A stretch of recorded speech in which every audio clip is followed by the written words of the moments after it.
Yo, yo, yo! Welcome back to another episode of Shy Boys Podcast. Yo, we gotta talk about the Chicago Bulls. The good, the bad, and the ugly, and give y'all some solutions on how they can fix this problem and from what we seen in the first 23 games. Y'all already know, gang. Y'all gotta hear the music first. Cognac. Gang.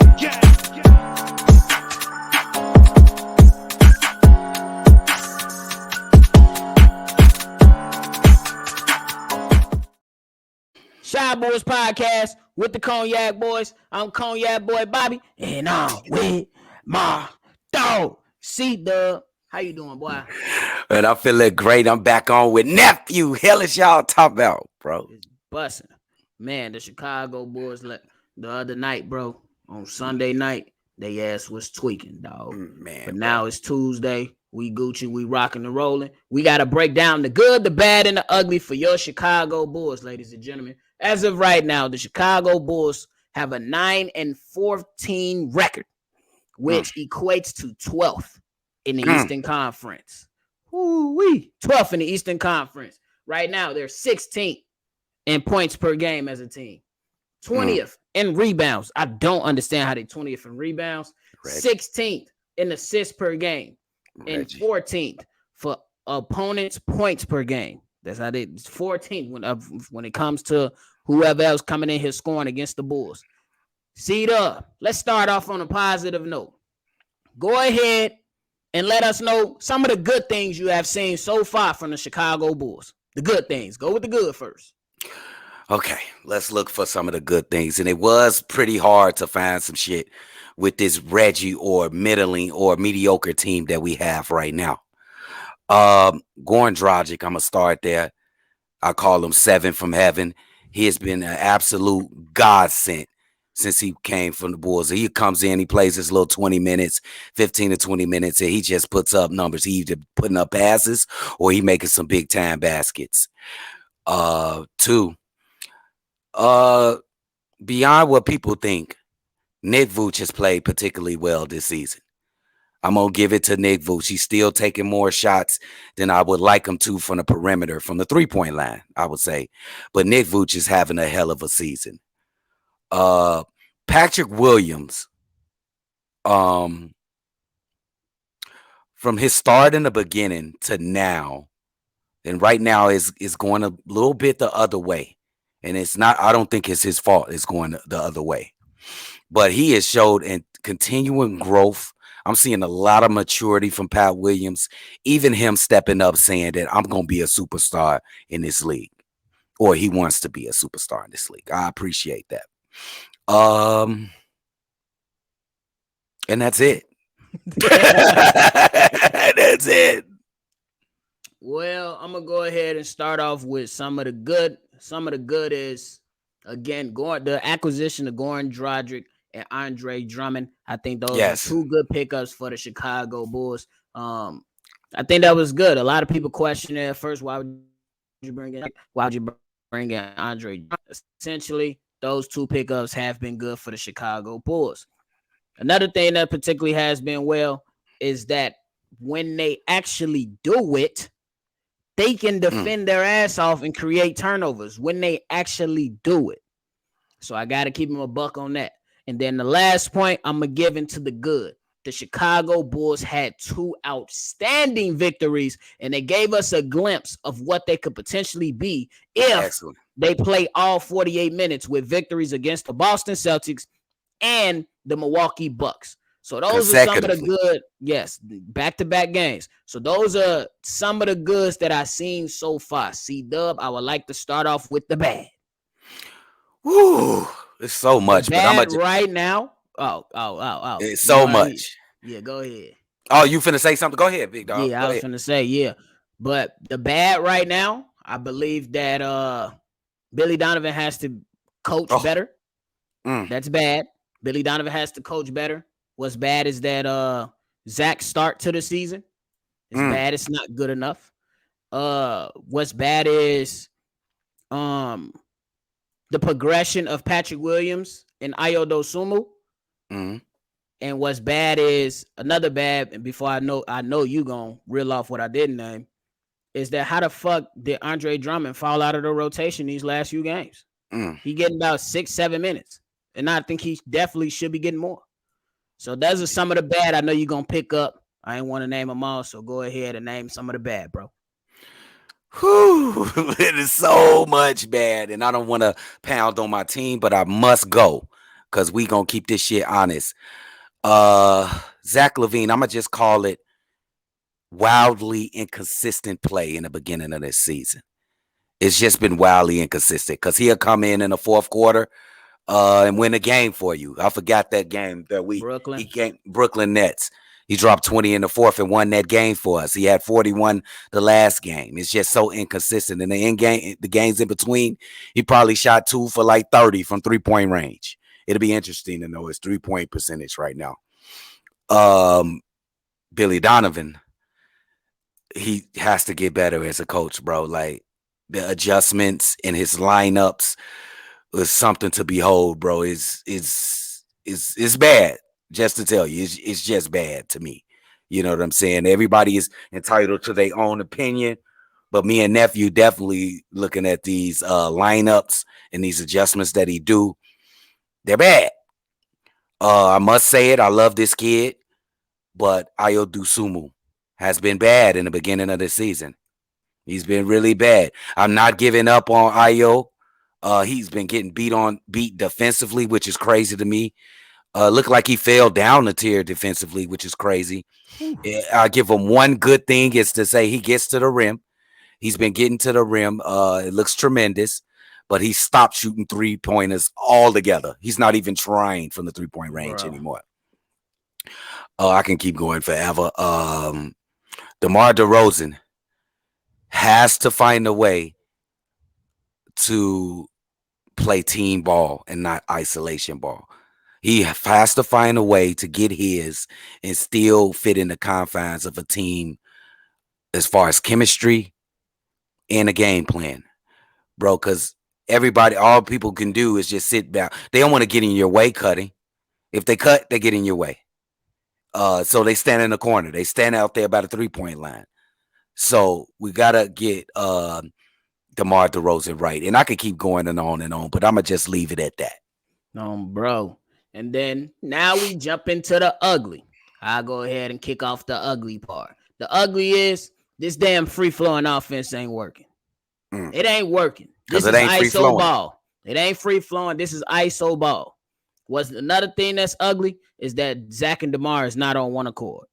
That's ugly to me. If there's the two best players on the team, y'all should be leading. Y'all should be doing y'all damn thing.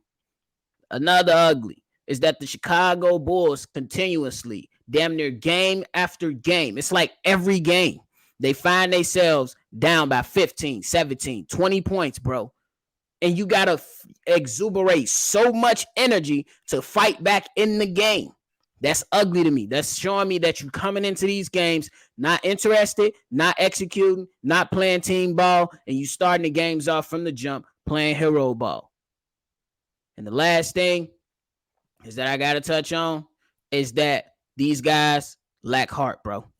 Ain't no way you should be an NBA player for, I don't give a fuck about none of the other teams. You play in Chicago. We play with heart over here. And if you don't play with heart in Chicago, you got to get the fuck out of here. Because from this podcast and a couple other content creators we done built in connection with, and them fans out there, no heart on this team is unacceptable.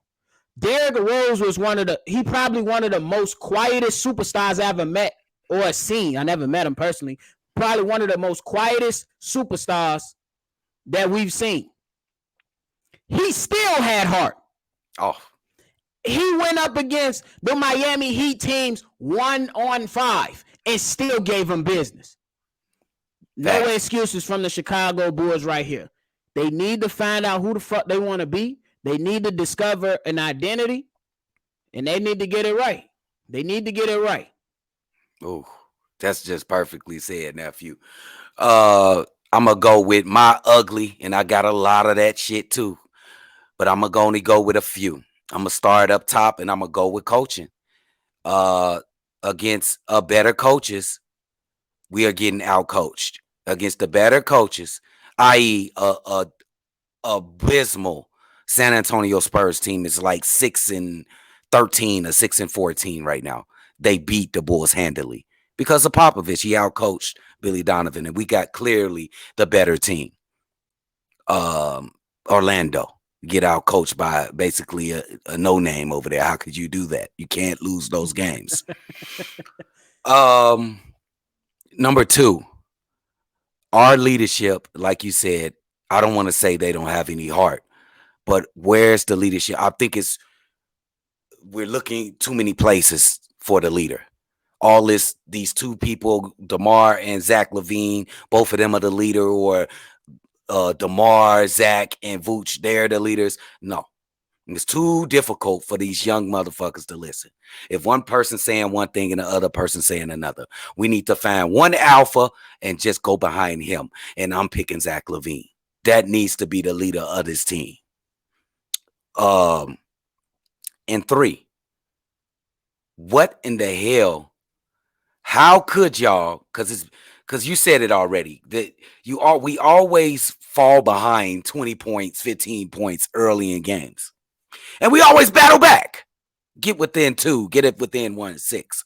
Where is that energy coming back into the game, down 15, getting all the way back into the game in the beginning of the game? I'm talking as a team as a whole, coaches, leaders, bench, role players. We need to get our team cohesive, get some urgency in this team. Like, y'all think y'all just good and y'all having all that talent walking on the court. People just going to bowl over and just give y'all the game. You still have to go out and compete, my guy. You still y'all got a better team than most teams y'all stepped on the floor with. I bet you all 14 of those losses, I'll say like 8 or 9 of those games, you had the better team. You had the better team. And like my nephew said, it was no heart on the play. When you get down by 15, 20 points, it's no heart. Then you come back, you try to make up for the heart, make up for the bullshit that you played in the beginning of the game. It's too hard. You run out of energy. These are NBA professional players as well. They not just finna give it back to you. No, bro. So it's ugly. I can keep going on and on, but jump into the solutions then. Solutions. Like I said, I did give you kind of a solution as far as a leader. We need one alpha. This is a dictatorship if you want to look at it like that. Zach LaVine needs to be the voice. Other people can be leaders and role models on the team, but I think it should be one person. That person should be Zach LaVine, and with him, the team should go. 2, you gotta dwindle down those numbers on the bench. I think he started to do it a little bit, but he jumped right back into it the last couple games. You gotta break down your bench. You playing too many players. It's just too many players that you're trying to play right now. Let's get us a nice rhythm with about 8, 9 players, and then go from there. See who earn minutes beyond that. Once you get on the roll, once you get a good rhythm with those players, we don't even have. What is the Chicago Bulls? Are we a 3-point shooting team? Are we a slashing, attacking the paint team? Are we a defensive team? Are we a running team? Are we a slow the ball down team? Because we do a little bit of all that shit, bro. We need to find an identity. We got to find an identity. And you won't get it unless you keep going ahead and having these 2 different leaders in contrast of each other.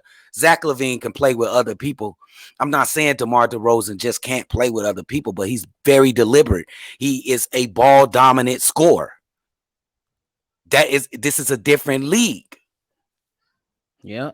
And this is all. I'm gonna just put it out. No, I ain't gonna do it. Go ahead, nephew.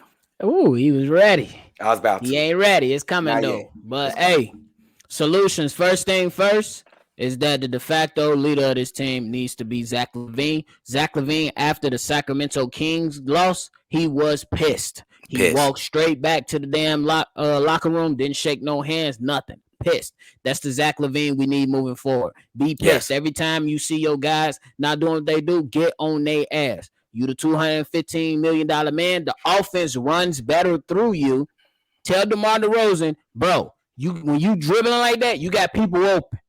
No, bro. When we getting the ball off the rim and we can push pace. You slowing us down. Oh. Somebody got to call him out on that shit.